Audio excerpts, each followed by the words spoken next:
तुमचं बाळ देखील 6 महिन्याचं झालं आहे का? आता सुरुवात करायची आहे ती सॉलिड फूडची.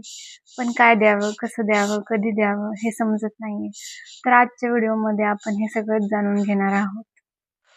नमस्कार मॉम्स, मी आहे वाणी आणि आपण पाहत आहात मॉमी नोज बेस्ट, जिथे आपण नेहमी प्रॅक्टिकल पॅरेंटिंग विषयी बोलतो. तर आज आपण 6 महिन्यानंतर बाळाला अन्न कसं सुरू करावं, कधी सुरू करावं आणि किती प्रमाणात सुरू करावं याबद्दल बोलणार आहोत. सुरुवातीला कोणते पदार्थ द्यावेत?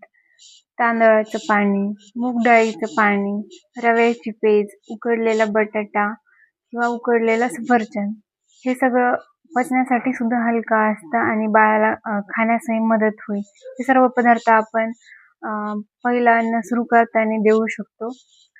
पहिले सुरुवात करताना आपल्याला ते अगदी थोड्या प्रमाणात 2 ते 3 चमचे असं द्यायचं आहे.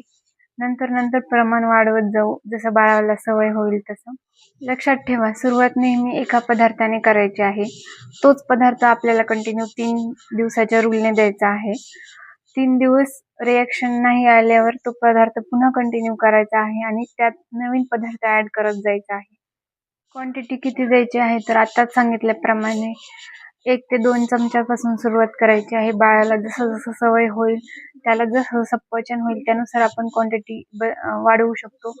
एकदम स्टार्टिंगला दिवसातून एकदाच सुरुवात करायची आहे. त्यानंतर दिवसातून 2 वेळा आणि बाळाला जसं पचेल तसं 3 वेळा आपण देऊ शकतो. बाळाला जबरदस्ती अजिबात करायची नाहीये. हळूहळू बाळाला ही सवय होईल, मग बाळ आपोआपच खाण्याला प्रतिसाद चांगला देईल. त्याचबरोबर काही पदार्थ हे बाळाला बिलकुल दिले गेले नाही पाहिजेत, जसं की मीठ, साखर, मध, पॅकेज्ड फूड. बाळाला खाऊ घालत असताना आपल्याला काही महत्त्वाच्या गोष्टींची दक्षता घ्यायची आहे. त्या म्हणजे बाळाला नेहमी बसलेल्या स्थितीतच खाऊ घालायचा आहे, म्हणजे अन्न बाळाच्या घशात वगैरे अडकणार नाही. जर आपण त्याला झोपून खाऊ घातलं तर त्याला ठसके लागण्याची शक्यता असते. दुसरी गोष्ट म्हणजे बाळाला टीव्ही, मोबाईल इत्यादी समोर खाऊ घालायचं नाही. आता जरी बाळ खात असेल तर त्याला परत मोबाईलची सवय लागण्याची शक्यता आहे. बाळाला नेहमी फ्रेश बनवलेले अन्नच द्यायचे आहे.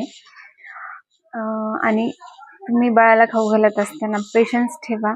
बाळाला हळूहळू सवय लागेल, त्यानुसार बाळ चांगला प्रतिसाद देईल. बाळाला बळजबरी करून खाऊ घालायचं नाहीये, अशाने त्याच्या अन्नाविषयीचं मत बिघडेल.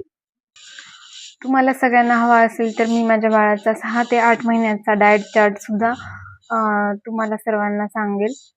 तुम्हाला हा व्हिडिओ हेल्पफुल वाटला असेल तर लाईक करा आणि नक्की आपल्यासारख्या अशाच मॉमीज सोबत शेअर करा, जेणेकरून त्यांनाही मदत होईल. चला भेटूया नेक्स्ट व्हिडिओमध्ये.